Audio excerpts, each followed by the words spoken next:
നമസ്കാരം. Raf talk ഫുട്ബോളിലേക്ക് എവർക്കും സ്വാഗതം.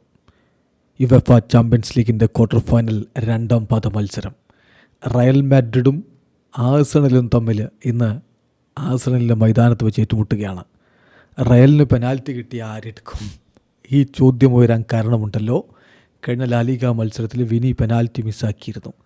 അപ്പോൾ ആഞ്ചലോട്ടിയോട് അതിനെക്കുറിച്ച് ആ കളിക്ക് ശേഷം ചോദിച്ചപ്പോൾ അദ്ദേഹം പറഞ്ഞത് ഈ സീസണിൽ പെനാൽറ്റി വളരെ കോംപ്ലിക്കേറ്റഡ് ആണ്.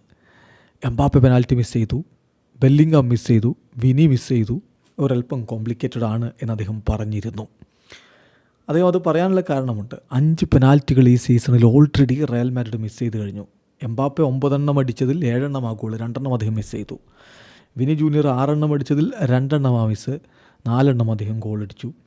ബെല്ലിംഗാം 3 എണ്ണം അടിച്ചതിൽ 2 എണ്ണം ഗോൾ, 1 അദ്ദേഹം മിസ് ചെയ്തു. അങ്ങനെ 5 പെനാൽറ്റികൾ ഓൾറെഡി റയൽ മിസ് ചെയ്ത ഒരു സീസണാണ്. അപ്പോൾ ഈ ഘട്ടത്തിൽ ഇന്നലെ, അതായത് ആഴ്സണൽ വേഴ്സസ് റയൽ മാഡ്രിഡ് മത്സരത്തിന് മുന്നോടിയായി നടന്ന പ്രീ മാച്ച് പ്രസ് കോൺഫറൻസിൽ അദ്ദേഹത്തോട് ചോദിക്കുന്നു, പെനാൽറ്റീസ് ആരെടുക്കും?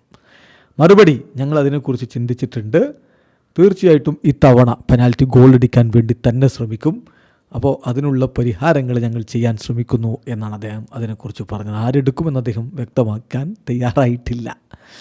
ഏതായാലും ടീമിനെതിരെയുള്ള ക്രിറ്റിസിസങ്ങളെക്കുറിച്ച് കൂടി അദ്ദേഹം മറുപടി പറയുകയുണ്ട്. അദ്ദേഹം പറഞ്ഞു, ഞാനിപ്പോൾ വിമർശനത്തെക്കുറിച്ച് ചിന്തിക്കുന്നില്ല. ഞങ്ങൾക്കൊരു മത്സരമുണ്ട്, അതും നല്ല ശക്തരായിട്ടുള്ള ഓപ്പണൻസിനെതിരെ വളരെ പ്രഷറും പാഷനും ഒക്കെയുള്ളൊരു മാച്ചാണ് വരുന്നത്. സോ അതിനുവേണ്ടി മികച്ചൊരു അപ്രോച്ചോടുകൂടി പ്രിപ്പയർ ചെയ്യുക, അത് എക്സിക്യൂട്ട് ചെയ്യുക, അതിൽ മാത്രമാണ് ഇപ്പോൾ എൻ്റെ ശ്രദ്ധ. ബാക്കി കാര്യങ്ങൾ ഞാൻ നോക്കുന്നേയില്ല എന്ന് ആഞ്ചലോട്ടിയും പറയുന്നു. വീഡിയോ അവസാനിക്കുന്നു. ഫുട്ബോൾ ലോകത്തെ കൂടുതൽ വിശേഷങ്ങളുമായി റാഫ് ടോക്സ് വീഡിയോ എത്താം.